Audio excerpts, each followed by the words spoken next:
Hey ladies, it's Karen, and I'm a week late. I'm so sorry.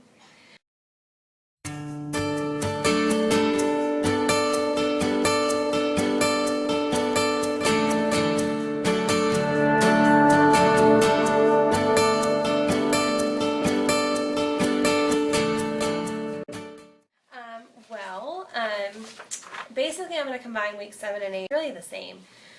Week 7, which was last week, I was fatigued.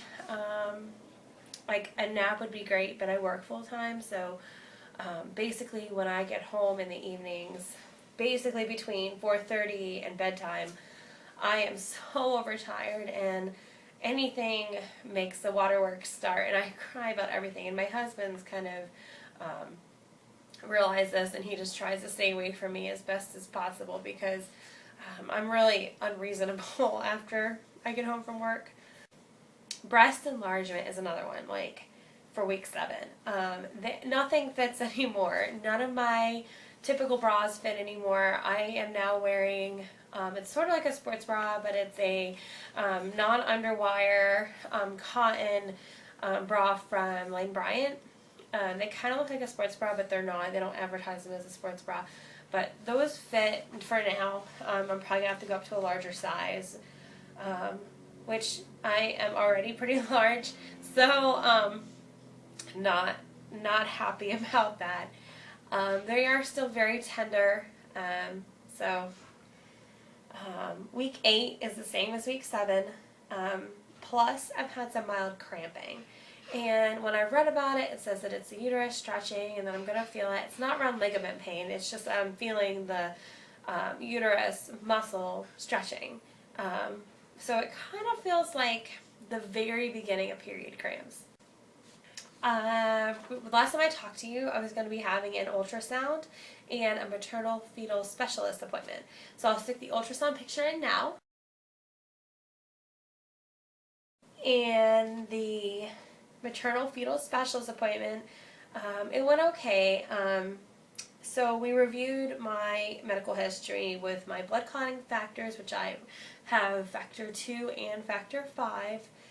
And he said that I should be on 2 shots a day, not just 1 shot a day, which is that blood thinner I was telling you guys about. So he wants to up that medicine. And then pre-pregnancy, I have PCOS. Like my whole family, all the females in my family have it. My sister's has fertility issues. My mom had fertility issues. I have the weight gain and insulin resistance. We each seem to have a piece of it.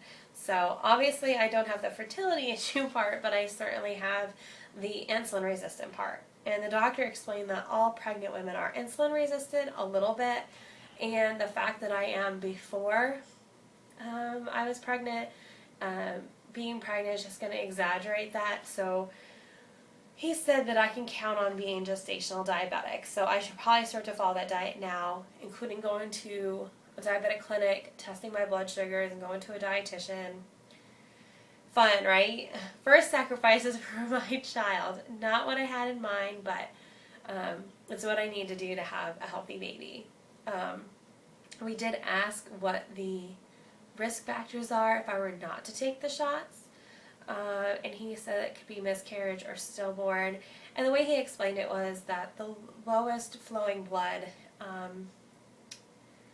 in your body is your placenta, and during pregnancy. And it no longer is just going to affect me, it's going to affect the baby. And affecting means miscarriage. So that's how that appointment went. As far as my doctor that I've been going to, my normal GYN / OB doctor that I've been going to for my annuals and that kind of thing, I've never been extremely satisfied with them. I feel like they just kind of brush you off. The office staff has a major attitude. And I always thought, like, well, for my annual exams, it's not a big deal. But when I do get pregnant, like, and if I'm still in this area, like, I definitely want a different doctor. So I went to my my regular GYN to have the confirmation for a pregnancy, but I have not had my first OB appointment. The confirmation was just a urine and a blood test. But I did have my ultrasound with them. But so I decided I was going to find a new doctor. And I'll get into that, how I found him in a minute. He's more natural. He's worked with doulas before. He is just more open to letting the woman's body do what it's meant to do, without like interacting and giving medications, that kind of thing. And the hospital that I want to give birth in, my previous doctor isn't affiliated with the hospital I want to do, but the new doctor is. So I've chosen to go with him. I guess one of my biggest hang-ups with him would be that he's a guy. I've never had a male gynecologist, ever. I'm very shy, very modest. But after doing research on this gynecologist obstetrician, I've decided that he's going to give me the birth I want, or at least as close to it, without as long as there's no complications or anything. So and he seems to give the best care. So and I actually found him in talking to a doula. So that's the other news we have, is that I found a doula. I've only met with one. We fell in love with her. I hired her.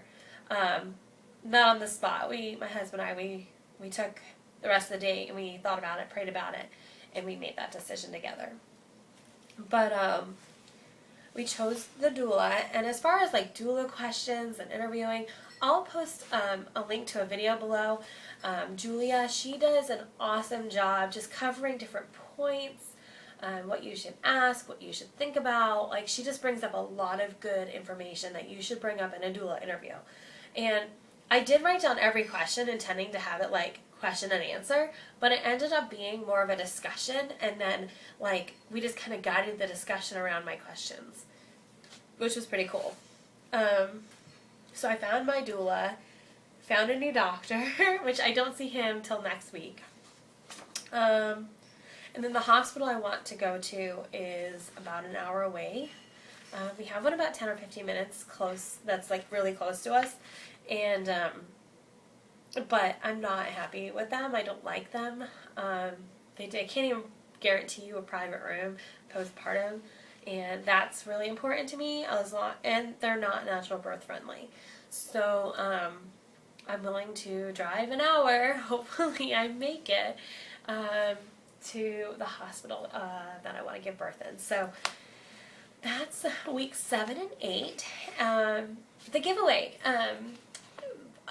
I did, I'll post the random.org snapshot here for the winner. It was, I think it's FndngHufflePuff. I'll put your screen name here. And if you want to private message me, go ahead and do that, with your address and contact information so I can get that to you.